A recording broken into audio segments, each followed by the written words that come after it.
Hello, everyone. Today we are going to start talking about ecosystems and the biosphere. So I want to begin our discussion with biotechnology. This is the way that we manipulate DNA to change the function of an organism. So I want to look at how that is starting to change organisms on our planet. Now, biotechnology is the commercial application of DNA alteration. So, how do we change DNA in organisms to better benefit man in agriculture and medicine? How do we keep humans healthier? And how do we make more and more nutritious food? Now, we've been using biotechnology on this planet for tens of thousands of years, from the times that humans started fermenting things to get alcohol, to changing milk to make cheese, and even creating antibiotics to get ourselves better when we get sick. We've also been using selective breeding to alter DNA in organisms and make the traits that we want in an organism stronger. Now we are changing that genetic material directly. And we're going to look at some of the ways that we do this and how do we use this DNA in medicine and agriculture. By the way, it isn't quite like this picture makes it look.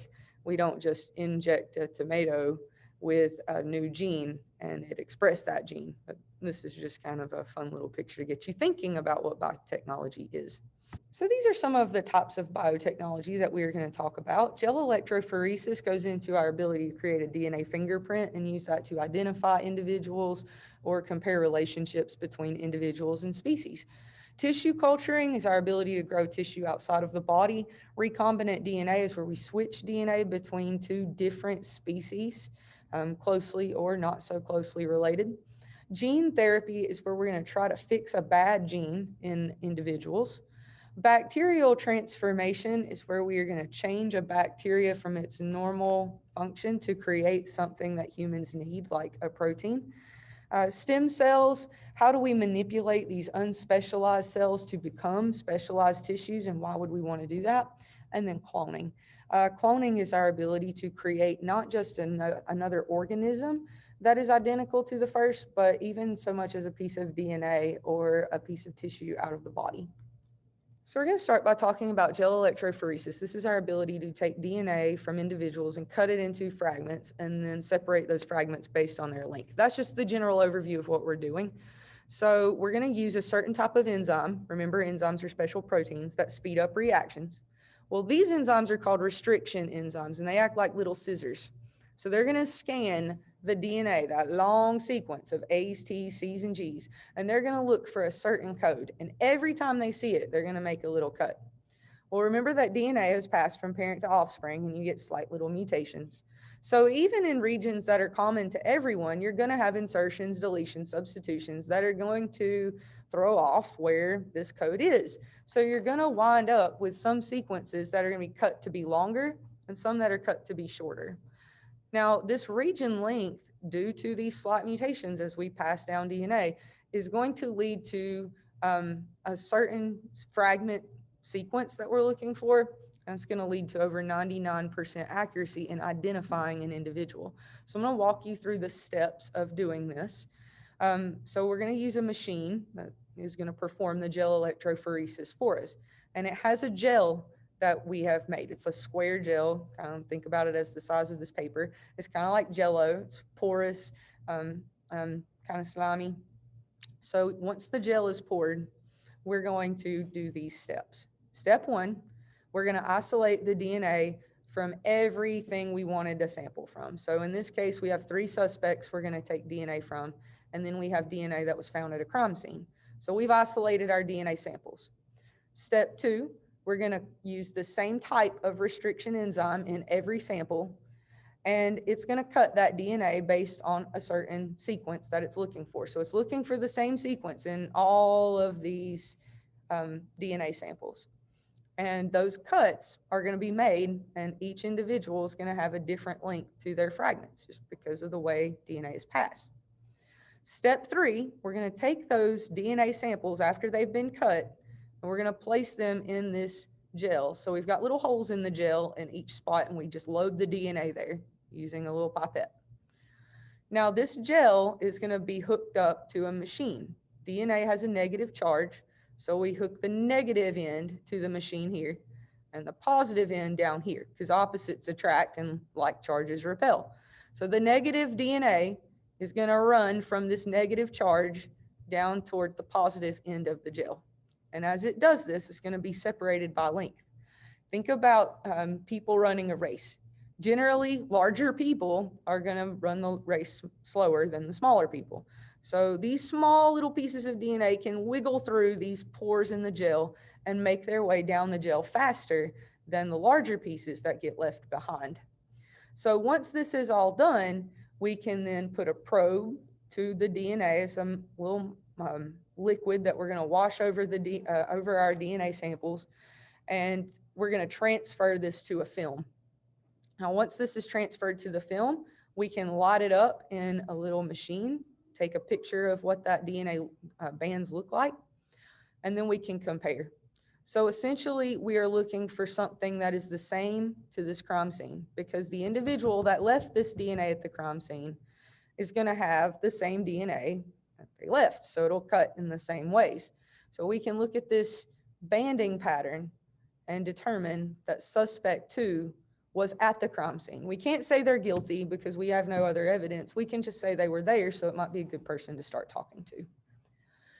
So let me run you through that one more time. You take the DNA from the individuals, you cut it using restriction enzymes, you load the DNA into the gel, you turn on the machine, and the DNA runs down the gel.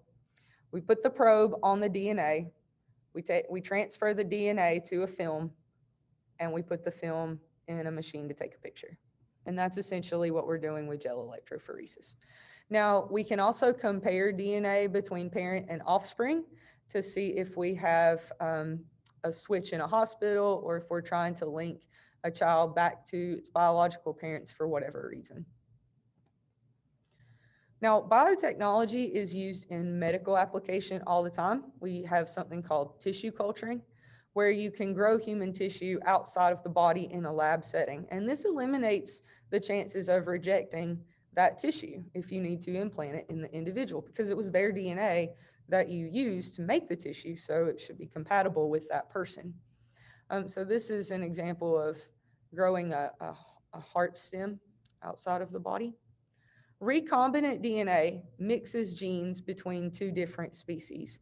So here we have a mouse, and this original adult mouse, while it was in an embryo, it was given a gene from a jellyfish that makes the jellyfish glow in the dark. So we insert that gene into the embryo, and it's taken up by the mouse embryo.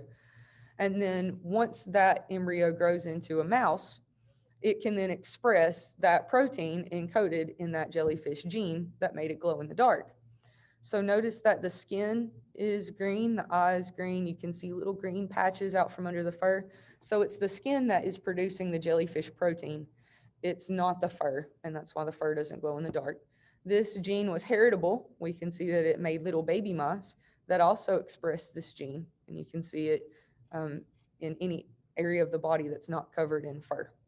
So this is an example of using recombinant DNA. Now, why do we do this in reality? To transform bacteria so that we can get a particular protein to be made that humans need.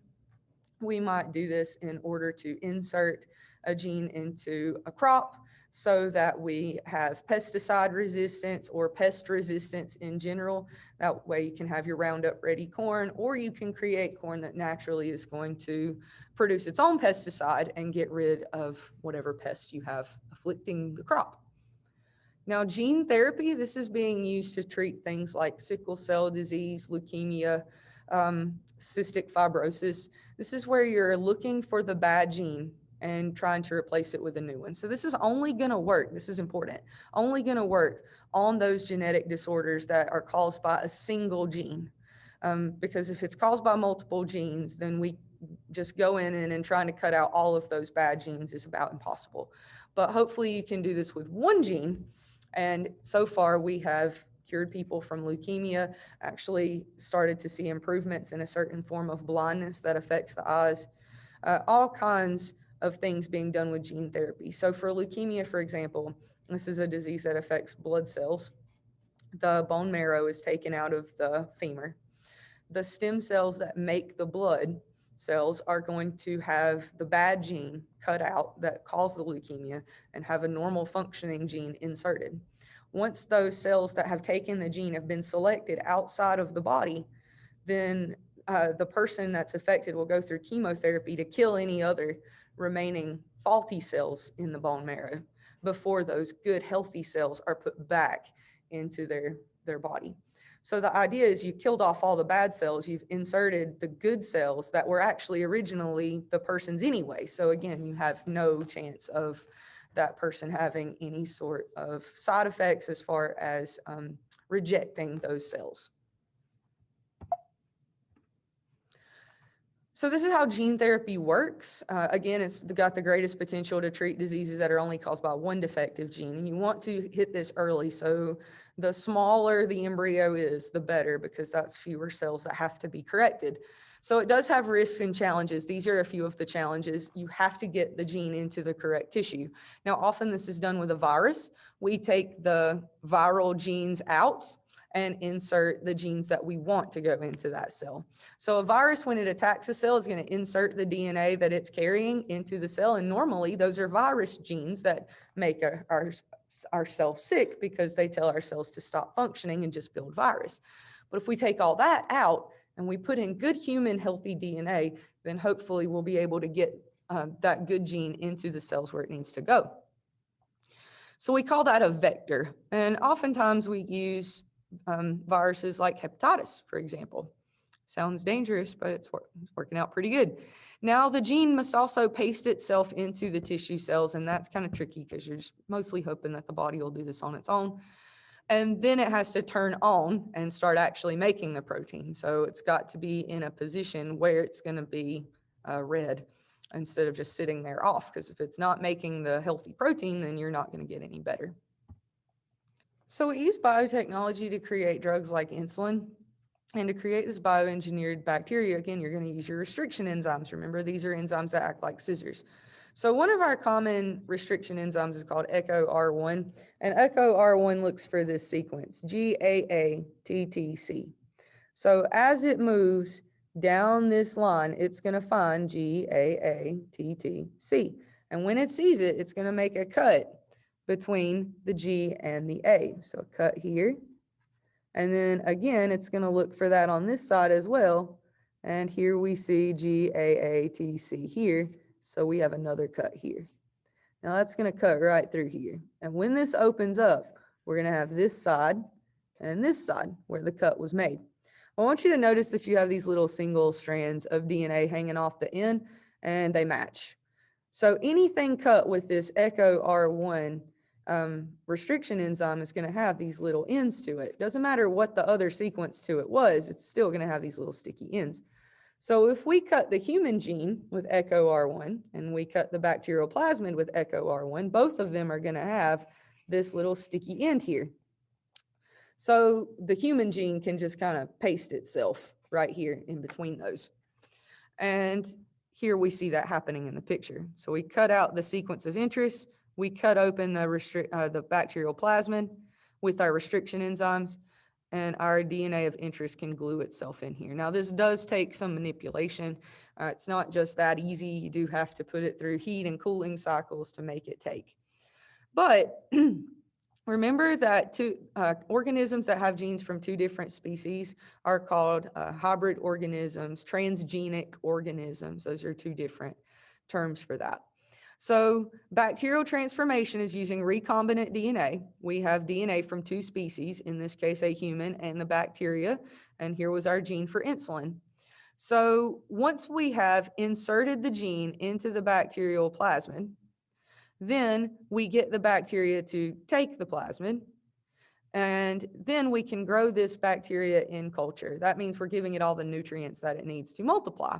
So we get a whole bunch of it, and it's all creating this insulin and secreting that out of the cell so we can collect our product out of these big vats. We used to have to get insulin from pigs. We don't do that anymore. So it's a lot easier to treat diabetics now than it used to be. Now, biotechnology has also been used in agriculture. I talked to you about how recombinant DNA could be inserted into crops to cause them to be able to create their own pesticides or to be able to resist our pesticides that we spray on crops. Now, we also have selective breeding. This is not so laboratory intensive because this is just breeding organisms together that have traits we like. And hopefully it's going to make the desired trait appear more strongly over time in our species. So for example, dogs, we start with a wolf ancestor and we've bred certain traits that we liked in the wolves to get all the modern dogs that we have. And again, this took tens of thousands of years. Corn has been being selectively bred for 10,000 years, started with a little tiny grass called teosinte in Mexico. And it's only 5 genes that made teosinte, the grass, into corn that we have today. And we selectively bred for those particular genes. Now, the naked chicken, this is the idea of using biotechnology to grow chickens without feathers to make the processing of chicken even easier. Now, recombinant DNA, I mentioned this already, improving pesticide resistance, also improving drought resistance. Inserting genes from one plant that may be able to survive more arid conditions into our crop plants that need a lot of water. And this will help them withstand drought over time a lot better. There are ethical concerns in biotechnology, particularly increased allergies in our food crops. We don't want these modified traits getting out into the native organisms and altering their DNA. So there are some ethical concerns in how we use biotechnology. And just to show you, we have this original wild mustard plant that has also been selectively bred to give you these 5 crop plants that we eat pretty frequently. There are other ethical issues associated with biotechnology besides just increased food allergies, which are on the rise as we are changing the DNA of our crops. Could we be giving them genes that are causing allergies in people? But also transgenic crops crossbreeding with native and wild type plants, and those genes that we have created or selected for getting out into the environment and altering our wild type organisms. Terminator seeds also could be a concern if that gene makes its way into wild plants and they're no longer able to reproduce. But this is more of an ethical issue when it comes to selling seeds to farmers, especially in poorer countries. Can they take seeds from their crop and grow them again the next year? Or are they going to have to buy seeds from the seed company every year because they have changed these plants to grow infertile seeds? And again, the allergies that we have to our altered food. I will touch on the Human Genome Project really quick, but I don't want to spend a lot of time on it. This was a big push to identify all of the genes in humans and where they are on our chromosomes. So remember we talked about gene therapy. If you can't find the gene in the chromosome sequence, then we can't cut it out and possibly fix that gene. So this was really important, especially when it comes to treating those diseases that are affected by just one gene. Now, other sequences have been created since then, but there are some ethical issues as to how this genetic information will be used. We've watched a couple of TED Talks in here. Hopefully you're getting an idea of how this DNA is being used with companies like 23andMe and then predicting faces, even from just a gene sequence. And then designer babies have been talked about several times. If you could pick the genes for your child, would you? Some people say that's wrong. We shouldn't be playing with nature like that, and others say that they would. There have been cases of embryos being altered in China to human babies were altered in the womb to be resistant to HIV. And there have been a lot of there's been a lot of backlash to this study, of course, because we're really don't know should we be messing with the human genome or not. So there are other issues associated with biotechnology, like with stem cells and cloning, and I want to touch on these two in particular. Stem cells come from 2 places. They're either adult or embryonic. Embryonic stem cells have a lot more flexibility in what that type of cell can become. So if you do have a damaged cell in the body or a cancer cell in the body, you can take that out and hopefully manipulate those stem cells to become the type of tissue that was damaged so that you can replace it.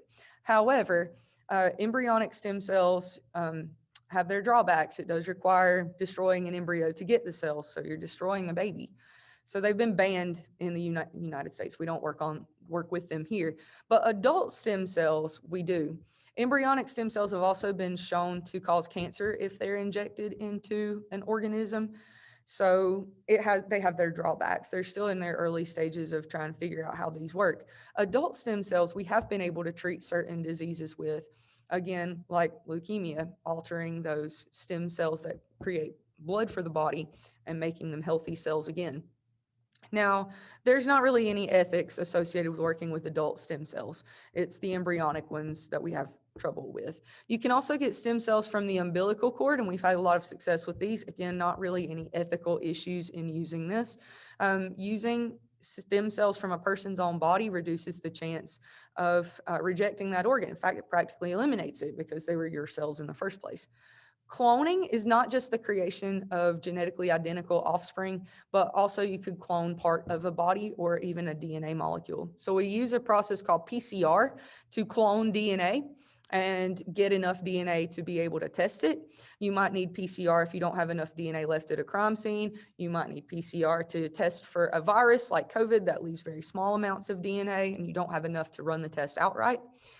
So you can clone little bits of molecules. You can also clone organs, which is great. No ethical concerns there, because if you clone a person's organ and give it back to them, then you have no chance of rejecting that organ. The ethical concerns come from, should we use cloning to create offspring? Now, the idea is that childless parents could have a child, or that you could have a person, so to speak, on reserve if something happens to you. Now, of course, there are ethics with that last one that we have trouble with. Now, Dolly the sheep took over 300 tries, 300 embryos to get a functioning clone of this sheep. So it's very, very difficult. And this is why we're probably never going to have cloning to give childless parents children. It's just too difficult of a process and it destroys too many embryos to do it. There are disorders that are common in clones. Enlarged organ syndrome is one of those. Dolly the sheep was one of the lucky ones. There are many other clones that had these enlarged organs and they're not capable of functioning. They die very early. Keep in mind that DNA ages. So you have those little bits that are cut off of the end every time that DNA replicates. So the DNA gets shorter over time. You may clone a sheep that is 5 years old, and the baby is genetically 5 years old as well, because you don't put that DNA back. So you're going to have a shortened lifespan with your clone. If you were to clone an individual like you to have on reserve in case your liver fails someday or whatever happens, then who possesses the clone? Does the clone have the right to live its own life? Should it be used for organ harvesting? And I think most of us can agree that that's not okay. And then rights to creating the clone. Should you be able to have a clone of yourself created just because you want to? So there are a lot of issues associated, particularly with these types of biotechnology and others as well that hopefully we've looked at pretty well. But this should give you an idea of how we are starting to manipulate DNA. I left off one important one called CRISPR. And I'm sure you're going to hear a lot more about CRISPR. It is a molecule that we are using to cut out specific sequences of DNA, but you're not going to see that on your test. So if you want to read more about it, contact me and I'll send you some stuff that you can look at with CRISPR. It's pretty cool. I hope you enjoyed biotechnology and take your quiz on the lecture and practice, and I will talk to you guys later. Bye-bye.